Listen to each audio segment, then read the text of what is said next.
Welcome to the second in Secure My Treasures podcast series. Today I'm with Jon Moses from JM Investments on the Gold Coast in sunny Queensland. I'm really looking forward to talking to Jon today about how we can find lost shares. It is a vexed issue for many people involved in estate administration, especially if it's their first time. For those of us joining us for the first time, Secure My Treasures produces this podcast series as a community service. Secure My Treasures is a bank-grade digital safe. It spares your family unnecessary distress and cost when your vital information is stored in our bespoke chests. And you can authorize family or friends to access specified information in an emergency. So there's no more panic about where to find important documents like copies of wills, advanced care directives, etc. So let's get on to hearing about Jon. Jon's a highly regarded stock advisory and deceased estate share specialist. He's also known as a share hunter. Jon, that's a title. Yes, yeah. I'll talk a bit about how I got given that one. Well, would you like to tell us? Yeah, so I actually fell into this space completely serendipitously. So I was through work as a life plan counsellor. I was working at sort of two separate worlds. I was a stock advisor, financial advisor, and a lifeline counsellor on the side. And because of that, I started getting any sort of emotionally charged calls across the desk. So I got more and more estate work. And then through the estate work, I realized that there was a huge issue with people having missing either shares or dividends. Sometimes it was unclaimed monies. And so just through lots of trial and error, we started developing that side of the business and getting a name for ourselves. But we found a gigantic portfolio about 2 years ago. And I'm not sure how, but a company called Inside the Investor, or a journalist from Inside Investor, reached out to write an article about it, and he dubbed me the share hunter from that. So I've hung under that hashtag since. One of the things I love about you, Jon, is that you have worked in Lifeline and you are really in a hard business like money, and having those two skill sets really puts you in a different league of a share hunter, I would have thought. Yeah, look, I never sort of saw the connection for a long, long time. I always, like I said, had them in separate worlds, but now I definitely see how they work really well together, and particularly in the estate space. It's really nice to be able to sit with people under all sorts of different emotions, which you do get in the estate space. So, and not always from people within the estate directly. Sometimes the solicitors as well, they've got a really tough job, so which can be quite challenging as well. So work closely with the solicitors and the executors and the beneficiaries, and just have had lots of practice sitting with people in all sorts of states of mind. Well, just thinking a little bit more about people and their shares, I'm really loath to confess this. It's a true statement, but my share certificates were just scattered all over the place. I mean, piles everywhere. I still find them at times, I'm sorry to say. And it was like that until I rounded them up, and most of them on Secure My Treasures. But am I an unusual person? Definitely not. Last year, I found 3 either money, shares, or something for myself. So, and it's just, pertinent that I always look for people around me, my family and friends and things like that. But yeah, last year in particular, it shocked me a little bit, but we found some unclaimed money from an old company of mine. I used to be a part owner in a restaurant and a bar, and there was quite a sizable money there sitting in that company. And then if you've sort of dabbled in shares long enough, usually you'll have things like share splits. Companies will get delisted. Companies might go into administration, those sorts of things. And quite often they disappear from your portfolio and you just think they're gone. But in the background, that company might, get sold off, or they might recover and sort of resurge themselves from the depths of wherever they go to.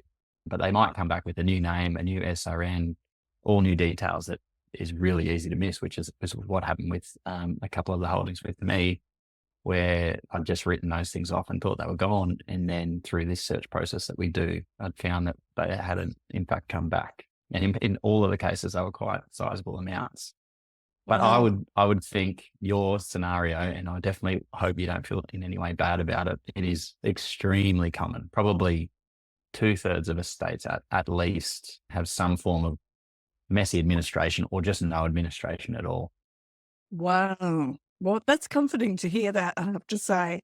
So, what about the number of people who have lost track of their stockbroker too over the years and don't know where the stockbroker is even? Yeah, again, very surprisingly high. And that falls into a few different buckets. Like sometimes the deceased is quite private about their investments for whatever reason. And so we have quite a few across the desk that, the wife might not have known, or vice versa, that their partner had traded shares at all.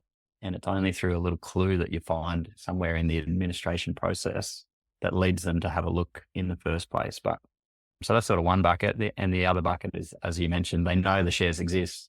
They just can't find the HIN number or the stockbroker or the SRN number or the documents that give you that information that you need for the shares. So it's very, very common. Looking across our desk, about a third of estates come through where we need to do some sort of a search to find either the broker or the HIN or the SRNs for the Mm. shares. So Mm. quite a few. I wonder how many people come to you adamant that their their loved one had no shares. Do you sort of recommend that they look anyway? Because people don't know what they don't know. Definitely. Yeah. So when I first started, we used to say 1 in 5 estates had money or shares that no one knew about. Solicitor, executors, beneficiaries, family members, everything. They had no idea. So 1 in 5 was like that bucket of didn't know what they didn't know. There was money out there that they didn't know existed. And looking at the numbers, it seems to be getting more in favor of that. I'd say nearly almost a quarter of all estates that come across our desk at the moment, we're finding something that they didn't know existed. And I had a look this morning before this podcast just to see what the numbers were at. And this year, we've done just shy of 30 of our blind share searches, and we haven't had a single one yet, which is quite a big run, that hasn't had missing shares, dividends, or unclaimed money, which is, so normally 1 in 4, but this year has just been a big run of money. And sometimes that ranges from, like $80 or $90 to a couple of grand to hundreds of thousands of dollars. And the biggest estate that I mentioned earlier in the podcast, that was over $1 million on we found, and all bar one member of the family had no idea the shares existed. The estate was getting completely wrapped up. And the nephew reached out as they got notice that the estate was getting wrapped up and finalized. And a nephew reached out and said, what was the outcome with the shares? Oh, And no one had any idea that the shares existed. So it was a really, really tough one to find. But when we did, it was well over $1 million, which is, jaw-dropping sort of stuff. it is jaw-dropping. But in that context, you had a nephew that came forward and asked about the shares. If there's no nephew to come forward, what might be other triggers that might lead a family to think shares when they've had no visibility of them previously? Yep. Yeah. So some really obvious ones in the bank records, there might be some dividend payments. That's what normally a pretty good clue. But not all shares pay dividends. So it's not, it's not the golden ticket. We've had, little black books before where someone's gone through the deceased items and they found a little black book. In one case, there was a whole bunch of horse bets in the book, and they kind of flicked through, and in amongst the horse bets were these little codes that they didn't quite understand. And so they asked a few people, and another friend of theirs had said, it looks like stock purchases or stock codes. And so through that, they reached out to the solicitor, and the solicitor reached out to us. Any information, in the paperwork of anything to do with shares, even if it's like really, really old. Sometimes we get those old share certificates that used to hang on the wall, to show that you own the shares. They usually don't still exist in that namesake, but that clue is enough to do the search, and then you'll find whatever that turned into many decades later. But to be honest, the more and more that I've sort of dived into this space and become more and more specialized, I'm sort of the opinion now that every estate should do a search. I just think we've done our best to try and keep the price as low as possible to make it accessible. But I honestly think for the amount that you find and the cost, it's a couple of $100.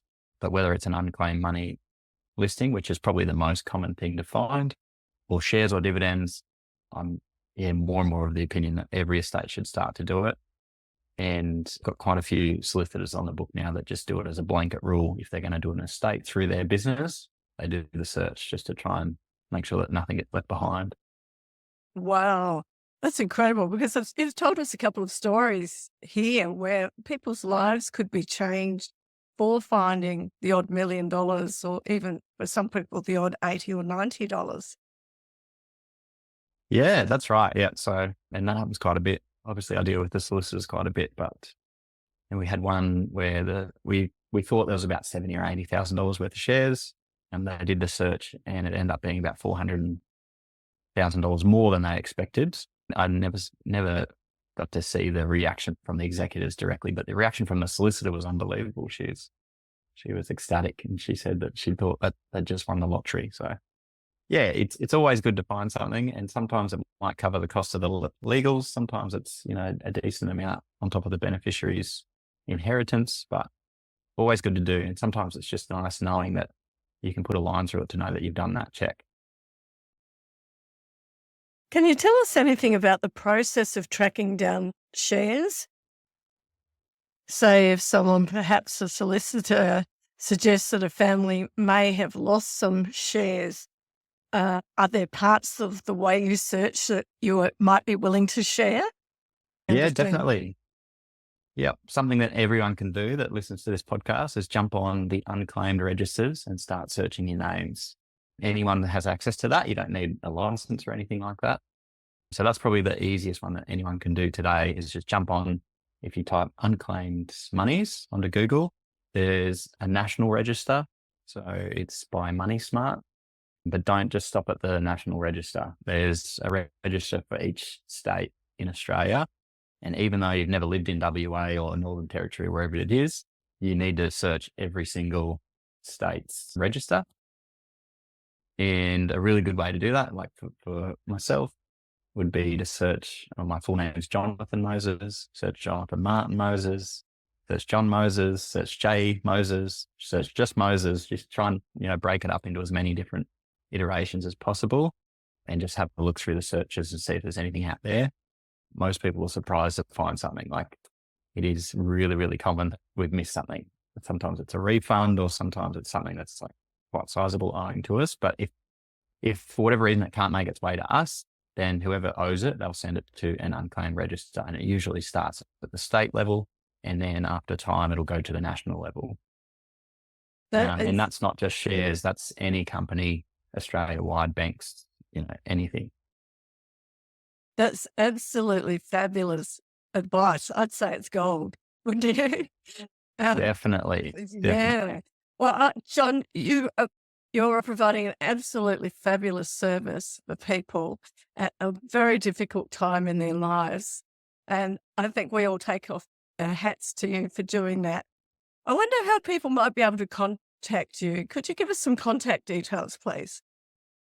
Definitely. Yep. So you can head to my website, which is jminvest.com.au.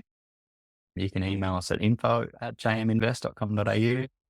I'm on Instagram and Facebook as JM Investments, so you can just search me on either of those. And I'm also on LinkedIn, just under either JM Investments or Jon Moses. You should be able to find me, but I put a lot of stuff up there. Email and phone's always open. Thanks, Jon. Thanks for joining us today. Our listeners are sure to appreciate your pearls of wisdom when it comes to finding lost shares. I found it incredibly helpful. I can't thank you enough. Thank you also to our listeners for joining us today. Please head over to the Secure My Treasures YouTube channel or the podcast page on our website to find out more. That's at www.securemytreasures.com.